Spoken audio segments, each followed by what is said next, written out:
I've had many leading experts on this show, including Matthew Walker, and they've all said the same thing about sleep. They've said it's the biggest positive investment you can make in your own performance. You can have the best strategy in the world, but if you're consistently tired, poor decision-making will follow and eventually cause other things to fail in your life. So if you're looking to optimize your recovery, you should start looking at what you're sleeping on. Our sponsor, Helix, makes high-quality mattresses tailored to your body. It doesn't matter if you run hot, sleep on your side, or need something firm. Helix has a mattress for you. And I asked them recently to send one to a member of my team, and Juan received it. And we travel a lot, so when he's home, quality sleep really matters. And he told me he's getting the best sleep of his life. And the data backs it up, with 82% of people in a Helix study saying they saw an increase in their deep sleep. And with a 120-night trial, you've got 4 months to prove it to yourself. You can get 27% off at helixsleep.com/diary. That's helixsleep.com/diary. If you're running a business, people have probably told you to use AI or get left behind. And I get that urgency. Still, AI doesn't fix a messy business. It exposes one, because AI can only work with the information it can see. So if you ask AI something about your business, about stock or sales or customers or about your team, that information needs to be connected to the AI to be useful. That's the idea behind NetSuite by Oracle, the sponsor of this episode. NetSuite is the AI-powered business management suite that securely connects your financials, your inventory, your commerce, your HR, and your CRM into a single source of truth. And with NetSuite Next, AI is built into that connected system. It can surface useful insights, help with routine work, and let you ask questions about your business in plain English. For the first time ever, you can try NetSuite Next for free if your business is generating 7 figures or more. Just go to netsuite.ai/Bartlett. That's netsuite.ai/Bartlett. I remember listening to your music when I was in secondary school a lot, and I remember listening to a lot of your records more recently as well. And even, you know, like as when I knew you were coming in today, I started like going back through my whole back catalogue of your music. At the time when you made it, as you said then, in the UK hip hop scene, as a white male, that's a fucking staggering accomplishment. Like, do you know? No, genuinely it is. I'm like, I know a lot, because you might not know this, but you're from the Jump Off days. Yep. And I'm all the Don't Flop boys. They're all best friends of mine. Like, I don't know if you know Unanimous. I don't know if you know who Unanimous. No. Okay, he'll be offended, but no, but like, you know Shotty Horror. Yeah, of course I know. So like, these are all my boys. Yeah. Lived in Manchester, and like they used to come to my house sometimes for 5 days in a row and like stay at my house, and they'd rap and stuff. I used to write music back in those days as well. But watching how talented a lot of these people are at what they do, and still a lot of them haven't made it like you did, makes me beg the question. It's like, what were the factors that came into play to make sure that you, as a white rapper in the UK scene, got through? Do you know what? Just persistence. Really? Persistence. I just didn't stop. You know, there were so many false starts as well. Signing to Mike Skinner's record label, me being lazy, not working as hard as I should have. When? During the period when I signed to his label. And I can put my hands up and say that, but us also butting heads and not agreeing on music up until a point. And then just as we did, and he sent a really kind email, and he was like, look, I've been spending too long trying to make you into something that you're not, rather than focusing on what you're good at. Let's go. And it was almost at that point when Warner pulled the financing from his label. They were subsidizing his label. They moved everything in-house apart from all of the rest. I think it was 679. Was the label they kept, and they moved that in-house, and then they pulled the financing from the rest of their subsidiaries because of Napster and LimeWire. Really? You know, the money they were seeing had fallen subsequently because of all the piracy. So the album never came out for 2 reasons: because the label lost their financing, and because I never worked hard enough. And then after that, I went back to what I knew.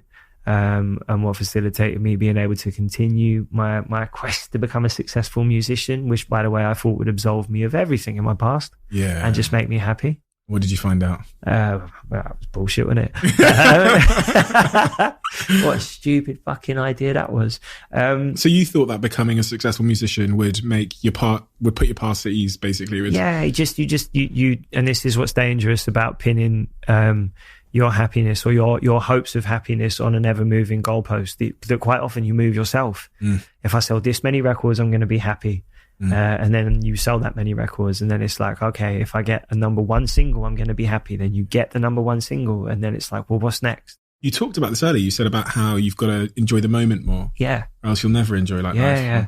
How do you do that though? In the moment? In the moment, I don't like, so for me, it's been a really, really long journey towards not, going back to the corners you can't see around. It's just taking it for what it is. It's like I'm here and I'm entirely present. My head is not worrying about the meeting that I've got to go to afterwards. Mm-hmm. I'm aware of it because I've seen my schedule, but I'm not thinking about it. And I used to, like, I would lay in bed and my mind would be spinning about everything that I had coming up. There's no, like, it's good to plan, like, and I find you worry more if you don't plan, but I try and look at, I don't look at my calendar too far ahead anymore because it doesn't help me. I want to be present. I want to be able to be here and have a conversation with you, to look you in the eye and talk to you without having other shit in my head. An empty head and an open heart, man. That's how you're present. And they're not the easiest things to achieve when we all have so much going on in our lives. And when we're always so like ambitious, because when, like, as you say, the moving goalpost analogy I really like, because I will achieve something today, but before the date of even achieving it, I've already set the new goal. Do you know what I mean? And so you never experience the achievement. And I've actually, since leaving my business, one of my mentors said to me, is like, you just need to, he's that old and he's done it all and he's way more successful than I'll probably ever be. And he was like, the one advice I'll give to you, Steve, is just like, try your very best to enjoy it in the moment. Yeah. Because you look back on it with, rose tinted glasses and you wish you had just savoured it more. Yeah. But you can enjoy it in hindsight, isn't it? Is what I was saying earlier. You look back on it and you go, wow, I did that. But actually it's the accolades are not that important. The rewards are they're part of it if you're lucky enough to achieve, but the process is the part of it that you have to enjoy. And I think that's the struggle. That's why a lot of people don't necessarily find themselves that happy, because they're not in situations where they're happy to be doing the work that they're doing to get to where they want to be. And that's perhaps because they're in the wrong place. Where they want to be and what they're doing to get there they don't marry up. And we're fortunate. We do things we love. We get to pick and choose. That's I was going to say it's lucky, but it's not. It's hard work and perseverance. What do you worry about then these days? Most recently in the last 2 weeks, it's been like, is that noise that my son's making in his sleep normal? So for context, Stephen's just had a new kid. Yeah. A new baby boy. Yeah. Which is amazing. My first child. And really, just the things that I encounter day to day. I'm not really I don't know, man. Like, it's weird to be at this point in my life, in my career, about to sign a new record deal, to be putting music out again, but to not have that, like, my energy is different. I'm just excited in being able to have a route to market. I've had all this music that, because of some stupid problems I had with the label I was with, that I couldn't put out. I wasn't able to exercise that part of, what I did and that I missed terribly, because that's my output. That's my creative output. I enjoy working on all the other things I'm doing, whether it's a Gulp or Giz and Greens, anything, all the ideas that I have that I, will hopefully come into fruition later on, that I'm chipping away at behind the scenes. But music is my output. That's my hobby. It always has been. So when I get suppressed and I'm not able to work on music or release music, and they kind of go hand in hand, because it's kind of weird working on music that you can't release. Yeah. Or that someone is standing in the way of. Yeah. You don't feel as motivated to get in the studio and work. Whereas now I'm like, I don't know, but I'm not worried about how it's received. I'm just really happy to be able to put music out. My worries are not what they were. All the things I used to worry about, I don't have financial security yet. I'm in a much better place than I could have been growing up where I grew up. It wasn't what was expected. But, I have to pay my mortgage. I have things like that. But there's, they're not worries. I have to work to pay. That's, again, work can be a stress, or it can just be work. My mortgage can be a stress, or it can just be a mortgage.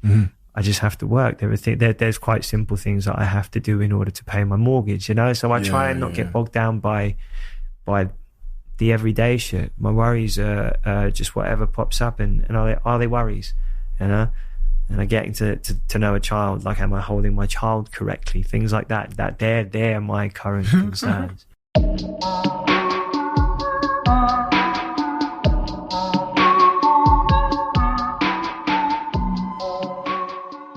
If you're running a business, people have probably told you to use AI or get left behind. And I get that urgency. Still, AI doesn't fix a messy business. It exposes one, because AI can only work with the information it can see. So if you ask AI something about your business, about stock or sales or customers or about your team, that information needs to be connected to the AI to be useful.